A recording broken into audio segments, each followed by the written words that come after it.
রাত 12টার সময় হ্যাঁ কে কার উপর চড়ে বলো? তুমি যদি এটা বলতে পারো, হ্যাঁ, হ্যাঁ তাহলে তোমাকে পুরস্কার দেবো। আমি বলবো না। রাত 12টার সময় কে কার উপর চড়ে? রাত 12টার সময় কে কার উপর চড়ে বলো? এটা কোনো ধাঁধা হইলো?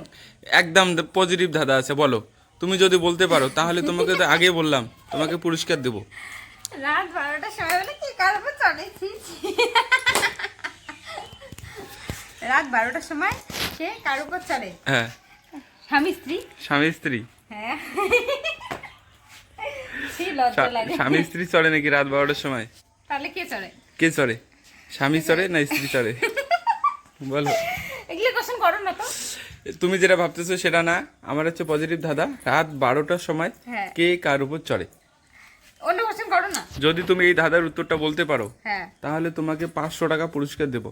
দিবে তো পাক্কা, আমার কিন্তু এখনই লাগবে, আমার সত্যি টাকার দরকার। এক্ষুনি তোমাকে এক্ষুনি টাকাটা দেবো, বলো। দিবে? একদম পাক্কা দেবো। রাত 12টার সময় কে কার উপর চড়ে? রাত 12টার সময় হুম। কে কারো শুনে কেমন হাসি পাচ্ছে। তুমি কি ভাবছো বলো তো একটু?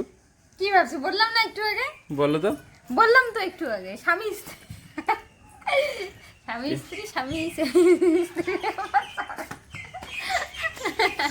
তুমি যেটা ভাবছো এটা না, তাহলে? তোমার এই উত্তর নেওয়া যাবে না। তুমি ভালোভাবে ভাবো, রাত 12টার সময় কে হ্যাঁ। কার উপর চড়ে। একদম পজিটিভ ভাবে নিবা, হ্যাঁ। পজিটিভ, কিন্তু একদম কোশ্চেনটা শুনে তো আমার নেগেটিভই মনে হচ্ছে। এখানে নেগেটিভের কিছু নেই, একদম পজিটিভ সত্যি আছে। সত্যি পজিটিভ। একদম সত্যি পজিটিভ। রাত 12টার সময় কে কার উপর চড়ে? রাত যদি তুমি 12টা বলতে পারো, হ্যাঁ ঠিক আছে, হ্যাঁ। একদম পজিটিভ ভাবে যদি তুমি বলতে পারো এই ধাঁধার উত্তরটা, তাহলে তোমাকে 500 টাকা পুরস্কার দেবো। একদম আমার লাগবে, কিন্তু তারপরে ধাঁধার উত্তর দিয়ে টাকা না দিবি এমন করবে না তো? না না না, কেন এমন করতে যাবো? তুমি তো ঠিক আমার আছে। ধাঁধার উত্তর দিচ্ছ।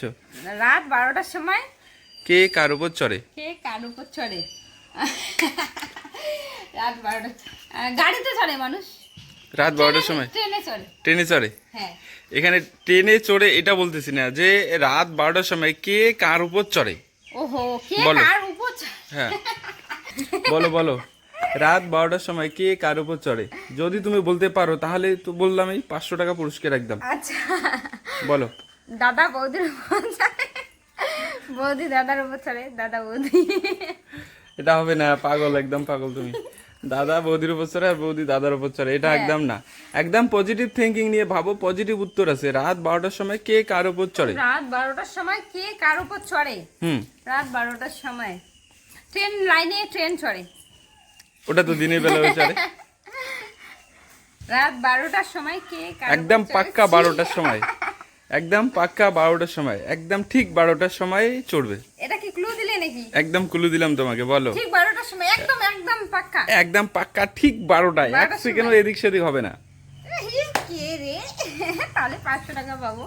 রাত বলো। 12টার সময় কে কার উপর রাত চড়ে? 12টার সময় কে কার উপর চড়ে? 1 সেকেন্ডও এদিক সেদিক হবে না, হ্যাঁ। একদম পাক্কা, বলো। রাত 12টার সময় কে কার উপর চড়ে? হুম, 12টার সময় কে কার উপর চড়ে? বলো। যদি তুমি বলতে পারো তাহলে পুরস্কার থাকছে 500 টাকা তোমার জন্য। আচ্ছা, বলো তাড়াতাড়ি। ঘড়ির কাঁটা হবে? ঘড়ির কাঁটা? ঘন্টার কাঁটা, মিনিটের কাঁটা, সেকেন্ডের কাঁটা, রাত 12টার সময় সবাই একসঙ্গে হয়। একদম কাটে, এক্স্যাক্টলি এটাই। তোমার উত্তরটা একদম সঠিক। এখন আমাকে টাকা দাও।